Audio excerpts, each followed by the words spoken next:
Bangladesh premier league নাকি circus league? প্রশ্নটা এখন আর মজার না, রীতিমতো প্রহসন। কখনো ফিক্সিং, কখনো ড্রেসিং রুম স্ক্যান্ডাল, কখনো লেনদেনে গরমিল, আবার ফ্র্যাঞ্চাইজিগুলোর টালবাহানা। টুর্নামেন্ট শেষ আর বিসিবির হাতে অনিয়মের লম্বা একটা ফিরিস্তি, তার উপর 40 কোটি টাকার লস। আর তাতেই নতুন প্রেসিডেন্ট তামিমের কথা, নো মোর লস প্রজেক্ট। চাচা আপন প্রাণ বাঁচা পথে বোর্ড সভাপতি, কিন্তু উল্টো রথে যাত্রা চাচা আকরাম খানের। দাবি বিপিএল নেই তো ক্রিকেটাররা ফাইন্যান্সিয়াল ক্রাইসিসে। তাহলে প্রশ্ন, এবার কি সত্যি মাঠে গড়াবে বিপিএল এর ত্রয়োদশ আসর, নাকি যেই লাউ সেই কদু? বিস্তারিত জানবো। আমাদের সঙ্গে স্টুডিওতে আছেন সাবেক ক্রিকেটার ইশতিয়াক আহমেদ, যাচ্ছি তার কাছে। ইশতিয়াক ভাই, আপনাকে ওয়েলকাম। ধন্যবাদ। বিপিএল এখন আসলে দেশের ক্রিকেটে টেস্টের পরের আসলে সবচেয়ে আলোচিত টপিক হচ্ছে বিপিএলটা কি হচ্ছে কিনা। সেখানে নতুন বোর্ড প্রেসিডেন্ট একেবারে হার্ড লাইনে, বিপিএলটা সে আয়োজন করতেই চায় না। এই যে বারবার লস, বারবার করে প্রতিবারই লস হচ্ছে, এবং 40 কোটি টাকার লস, যেখানে আসলে লাভ হওয়ার কথা ছিল, সেখানে যদি মানে লাভের কয়েক গুণ বেশি লস হয়ে যায়, তাহলে আসলে এই যে বারবার আর্থিকভাবে ব্যর্থ হচ্ছে, এইটার দায়ভারটা আসলে কার? না, আমার মনে হয় যে এই প্রেসিডেন্ট প্রথম থেকেই একটা বার্তা দিয়ে এসছে যে বিপিএল কে নিয়ে আমরা যদি চিন্তা ভাবনা করি, বিপিএলটাকে ঠিকভাবে অর্গানাইজ করে যে একটা প্রফিটেবল একটা ভেঞ্চার যেন হয়, সেভাবে যদি করা যেতে পারে তাহলে সেভাবেই করা হবে। আর তা না হলে বিপিএল ছাড়া যদি আমাদেরকে চলতে হয়, আমরা বিপিএল ছাড়াই চলবো। সেটা কারণটা হচ্ছে নট দ্যাট যে সে প্লেয়ারদেরকে এখানে বঞ্চিত কিংবা বিতাড়িত করার জন্য, যে অবভিয়াসলি এখানে প্লেয়ারদের যথেষ্ট ফাইন্যান্সিয়ালি তারা বেনিফিটেড হয়। এখন সেটা করতে গিয়ে যদি বোর্ডের যদি লস হয়, এবং 40 কোটি টাকা আমার মনে হয় কয়েক বছর লস, এসব যেরকম প্রাক্তন ডিরেক্টর বলছেন 2-3 কোটি টাকা যদি লস, 2-3 কোটি টাকা এখানে লসের ব্যাপার না, 2-3 কোটি টাকা লস অনেক বেশি হয়। তবে এখানে আমার মনে হয় ফাইন্যান্সিয়াল রিস্ক থেকে রেপুটেশনাল রিস্কটা বেশি। আমরা আগে দেখেছি বিপিএল গুলাতে এখানে কি হয়, ফ্র্যাঞ্চাইজিরা কিন্তু তার কমিটমেন্ট রাখে না। বিদেশি প্লেয়াররা অনেক সময় আমরা দেখেছি যে তারা তাদের পেমেন্টস পায় না। এটা তো হচ্ছে কি ওয়ার্ল্ড ওয়াইড একটা আমাদের বাংলাদেশের মান ইন্টেগ্রিটির একটা প্রশ্ন, বোর্ডের একটা ইন্টেগ্রিটির প্রশ্ন এখানে এসে দাঁড়ায়। এখন এই প্রেসিডেন্ট সেও কিন্তু আবার আইসিসির এমন ফ্র্যাঞ্চাইজি লিগ কমিটির কিছু একটা চেয়ারম্যান কিংবা প্রেসিডেন্ট কিছু একটা অ্যাপয়েন্টেড হয়েছে। Obviously being at the helm of affairs, সে তো আর সেই রিস্কটা তো নেবে না। ইভেন তো এই জিনিসটা বিপিএল এর ব্যাপারে যে হবে না, কিংবা বিপিএল এর যে উইকনেসেস ফ্লসগুলো আছে, এগুলো কিন্তু হাইলাইট সে আগে থেকেই করেছে, নট দ্যাট যে সেটা নতুন। হাউএভার আমি মনে করি যে যদি করা যায়, yes, because what BPL needs is branding. আমরা যদি আইপিএল কিংবা অন্যান্য দেশে যদি ফ্র্যাঞ্চাইজি ক্রিকেট দেখি, প্রত্যেকটা ফ্র্যাঞ্চাইজিস তাদের একটা কিন্তু নিজের স্থান করে নিয়েছে, রেগুলার, পার্মানেন্ট, এবং they are a brand in themselves. Take a look at Chennai Super King, take a look of KKR, Rajasthan Royals, Delhi Daredevils. তারা কিন্তু যুগ যুগ ধরে কিন্তু এই সেম ফ্র্যাঞ্চাইজি, সেম প্লেয়াররা কিন্তু একই টিমে কিন্তু খেলে যাচ্ছে। আমাদের দেশে কিন্তু এটা না। আমাদের দেশে এক এক সময়, এক এক মৌসুমে এক এক, যেমন আমরা ঢাকারই দলকে দেখি না কেন, ইনফ্যাক্ট ঢাকার যে কতবার করে ফ্র্যাঞ্চাইজ চেঞ্জ হলো, মালিকানা চেঞ্জ হয়ে কতবার নাম চেঞ্জ হলো, বহু কিছু আর কি। বিপিএল নিয়ে আসলে যেটা বলছিলাম, আমি আমার ইন্ট্রোতেই বলছিলাম, বিপিএল নাকি সার্কাস লিগ, যেখানে ফিক্সিং থাকে, যেখানে অনিয়ম থাকে, ড্রেসিং রুমের স্ক্যান্ডাল থাকে, এত কিছুর ব্যর্থতা। এই ব্যর্থতার দায় কি আসলে বিসিবি এড়াতে পারে কিনা? আমার মনে হয় সেটাকে লক্ষ্য করেই, চিন্তা ভাবনা করেই যদি মাঠে নামতে পারে, বিপিএলটাকে যদি মাঠে গড়াতে যদি পারে, আমার মনে হয় সব কিছু যেগুলো ফ্লস ছিল ওগুলোকে ওভারকাম করে। আমার মনে হয় it is a sensible, yes, প্লেয়ার্সদের কিছুটা হলেও ফাইন্যান্সিয়াল একটা যেরকম বেনিফিটেড হতো, অনেক প্লেয়ার কিন্তু আবার তারা কিন্তু দে লুজ, দে ডোন্ট গেট দেয়ার মানি, সেটাও কিন্তু লক্ষ্য রাখতে হবে। তো মুষ্টিমেয় প্লেয়ার অবশ্য তারা কিন্তু এখান থেকে পেমেন্ট, আমি শিওর যদি আমরা খোঁজ নিয়ে দেখি, অনেক প্লেয়ার অনেকেই পায়নি গত আসরেরটা। হাউএভার আমার মনে হয় এটার জন্য বিসিবি যেটা করে, মনে একটা সাবস্টিটিউট, আমি ঠিক বলবো না সাবস্টিটিউট, আমার 4-5টা টুর্নামেন্ট ঘরোয়া ক্রিকেটে তারা একটা ক্যালেন্ডার করেছে, যেখানে আপনার 4 ডে 3 ডে আপনার T20 এবং আন্ডার 23 বিভিন্ন এজ লেভেল গ্রুপের ক্রিকেট কিন্তু চলতে থাকবে, বিপিএল হতে বা হবে না। বিপিএলে যে প্লেয়াররা যে পেমেন্ট পেত সেখানে ওই পরিমাণ পেমেন্ট পাবে না, পেমেন্ট একেবারে যে পাবে না। আমি অন্তত দেখে যেটা বুঝলাম that they are organizing other kind of different formats of cricket. So cricket কিন্তু হচ্ছে, প্লেয়ারদেরকে বেনিফিটেডও সেখান থেকেও হবে, সমপরিমাণ নাও হতে পারে। But I think that even Mushfiqur Rahim বলেছে এটা না হলে বড় লস হবে। আই থিঙ্ক শুধু নিজেদের দিকে তাকালে হবে না, BCB is doing the right thing in thinking that আমাদের ফার্স্ট অ্যান্ড ফরমোস্ট একটা রেপুটেশনের ব্যাপার আছে, and he is I think pretty serious in terms of organizing a BPL which is based on solid permanent franchises which will give BPL a good branding. তো সেটা I think he's in the right track.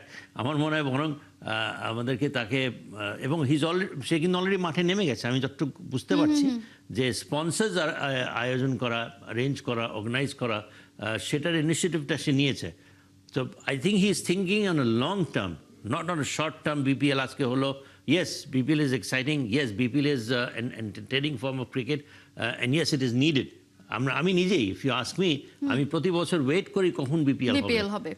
তো সেটা আমার মনে হয় যে কিন্তু having said that, BPL আমরা কি দেখি, বিপিএল কিন্তু কিছু নোংরামি দেখা যায়। একদম। তো সেটা সে আমার মনে হয় যে আইডেন্টিফাই করতে পেরেছে এবং ভালোভাবেই সেটাকে মোকাবিলা করার একটা উদ্যোগ নিয়েছে।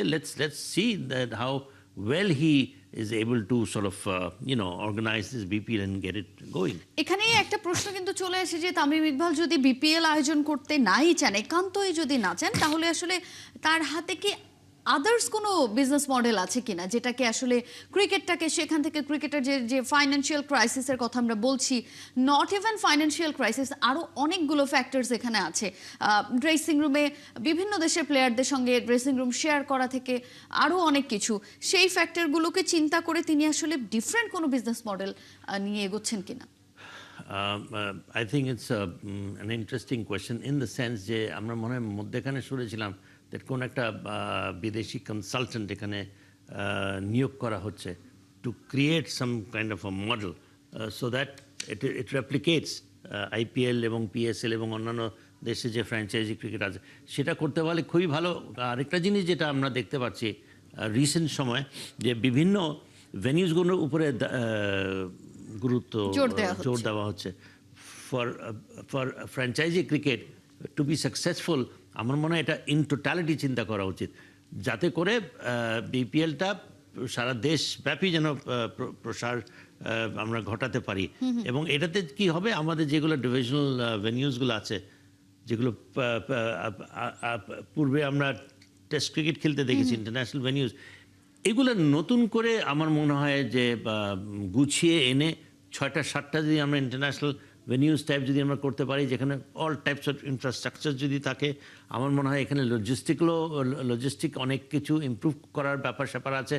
ওই ধরনের যদি আমরা করতে পারি, যেটা অলরেডি কিছু আমরা ইনফ্রাস্ট্রাকচার দেখছি, তো সেটাকে যদি আমরা কাজে লাগাতে পারি, অ্যান্ড যেমন Barishal, let's take this as an example, Barishal stadium কিন্তু করা হয়েছে।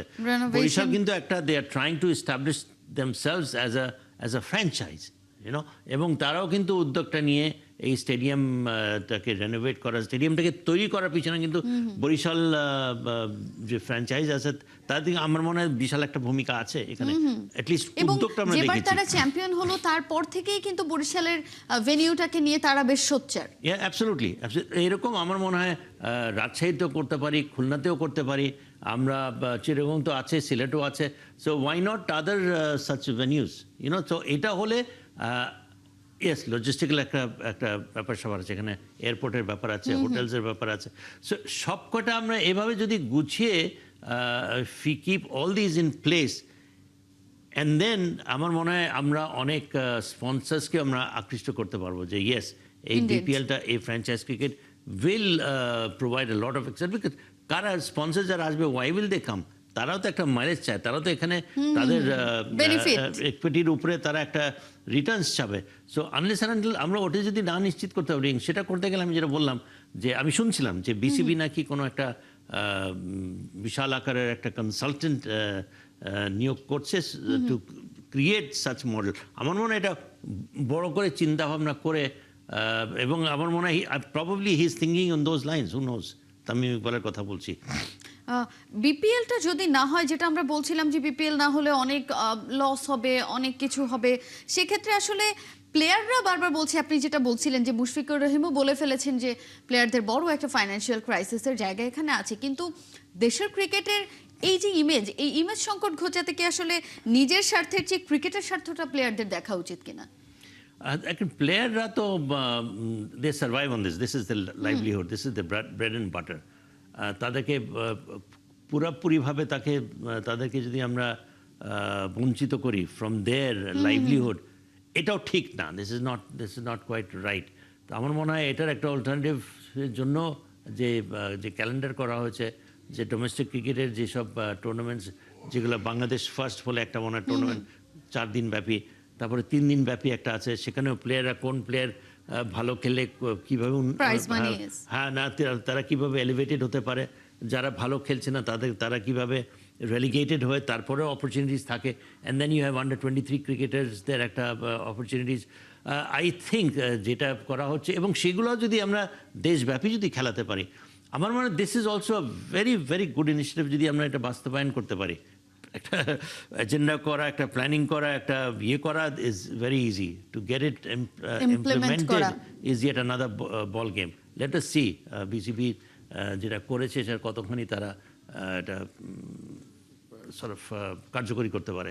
বিপিএল এর 12তম আসরে আমরা যেটা দেখেছি যে বহু ফ্র্যাঞ্চাইজিগুলোর এত অনিয়ম, এত দুর্নীতি, ইনফ্যাক্ট ফিক্সিং ইস্যুতে এক ফ্র্যাঞ্চাইজির, বেশ কয়েকটা ফ্র্যাঞ্চাইজির যারা কর্তা ছিলেন তাদের ফোন থেকে শুরু করে অনেক কিছু সিজ করা হয়েছে, প্লেয়ারদেরকে বেশ কয়েকজনকে অভিযুক্ত করা হয়েছে, ফিক্সিং এর দায়ে তাদের আসলে একটা সম্পৃক্ততা পাওয়ার একটা ব্যাপার বিসিবি আসলে ফাইন্ড আউট করার চেষ্টা করছিল।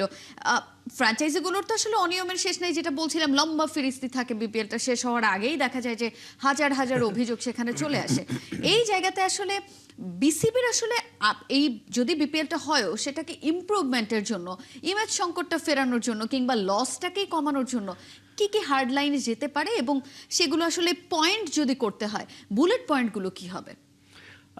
দেখেন, যেগুলো কারাপশন রিলেটেড, একটা তো হচ্ছে যে আমরা কিছু ইরেগুলারিটিস দেখেছি, এর মধ্যে আমার মনে হয় প্লেয়ার্সদের ইনভলভমেন্টস পেয়েছিল, এবং অ্যান্টি কারাপশন ইউনিট আমার মনে হয় বা বিসিবির তারাও কিন্তু এখানে আপনার প্রোব করে বেশ কিছু উদ্ঘাটন করেছে, করে সেটার একটা রিপোর্টও জমা দিয়েছে। বড় একটা কত 900 পৃষ্ঠার মনে হয় একটা বড় একটা বিশাল একটা ইট ওয়াজ আ ভেরি টিডিয়াস এক্সারসাইজ। কিন্তু আমার জানার ইচ্ছা যে সেটা কতখানি সেটাকে এক্সিকিউট করতে পেরেছে, যেগুলো রেকমেন্ডেশন ছিল, those were basically recommendations if I am not wrong. তো সেটা কতখানি তারা কাজে লাগাতে পেরেছে, কতখানি সেটা কার্যকরী করতে পেরেছে, সেটা দেখার বিষয়। আমার মনে হয় ওই জিনিসটা একটা অ্যাওয়ারনেস আসবে, এবং নিঃসন্দেহে that before you do any hanky panky you better watch out, because there are watch dogs around, so আমার মনে হয় সেই সতর্ক হবে। আগের মতো যেভাবে হয়তো ঢালাওভাবে হচ্ছে সেটা হবে না, বিকজ এই জিনিসটা থাকবেই। Little bit of irregularities, little bit of corruption, people will find out their ways to do it. সেটা আপনি মানে একদম শেষ পর্যন্ত নিশ্চিহ্ন করা মতো ওরকম পরিবেশ বাংলাদেশ ক্রিকেট এখনো হয়নি। বাট হ্যাভিং সেড দ্যাট, আমার মনে হয় যে উদ্যোগটা নিয়েছে বিসিবি টু ফাইন্ড আউট, এবং যে কমিটি করা হয়েছিল, যে একটা রিপোর্ট দেওয়া হয়েছে, দিস ইন ইটসেলফ অনেকে সতর্ক থাকবে আমি বিশ্বাস করি। সেটা একটা হচ্ছে যে এই জিনিসটাকে ইরাডিকেট করার একটা প্রচেষ্টা রয়েছে।